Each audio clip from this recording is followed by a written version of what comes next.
11টার কাছাকাছি বাজে। ওরা এখন খাবার খাবে, অনেক খিদা লাগছে, তাই ওরা একটা উপর আরেকটু খাবে। একসাথে 4টা পাখি রাখি, আর এই পাশে আমি 2টা পাখি রাখি।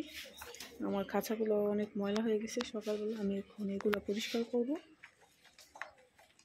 এই খাবারটা আমি ওদেরকে খেতে দিই,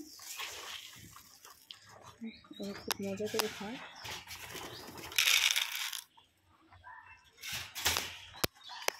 দেখুন এখানে কি অবস্থা।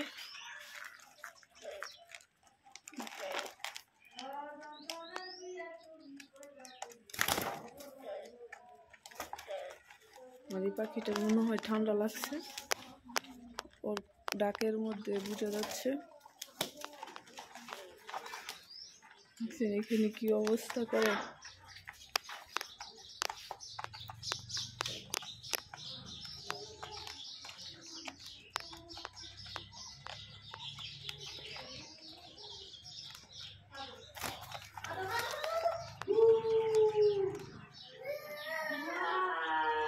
এই চুপ থাকেন।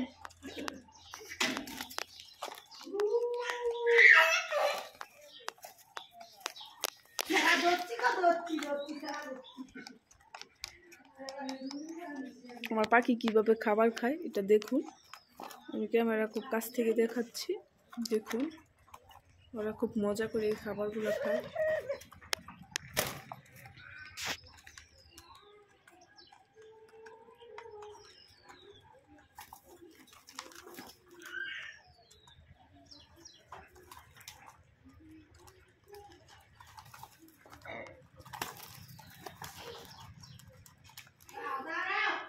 আসলে সব জায়গায় জোর যার মুলুক তার, যেখানে যে জোর খাটাতে পারবে তারই অধিকার বেশি থাকবে। আমার পাখির ক্ষেত্রে সেম জিনিসটাই হয়েছে, যে একটা পাখিকে, আর এখানে 4টা পাখি একসাথে খাবার খেতে পারে না, তো 3টা পাখি আসলে একটা পাখি এমনিতেই সরে যেতে হয়। কিন্তু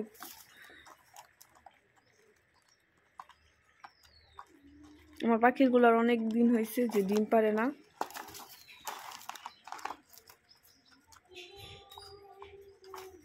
আমি 2টা পাখি নিয়ে আসছিলাম, 2টা পাখি থেকে আমার এখানে 6টা পাখি হয়েছে। যদি ডিম পারতো কিছুদিনে আরও 2টা হয়ে যেত, কিন্তু কি সমস্যা জানি হয়েছে। আপনারা যদি কেউ জানেন অবশ্যই আমাকে জানাবেন, কোন সমস্যার কারণে ঘুঘু পাখি ডিম পারে না।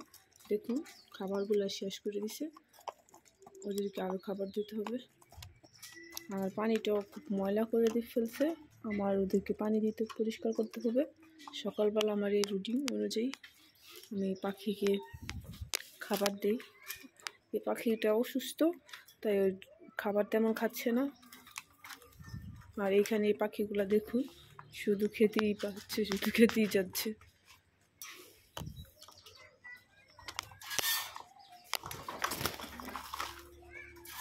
আবারও কিছু খাবার দিয়ে দিলাম। আজকের মতো বাই বাই।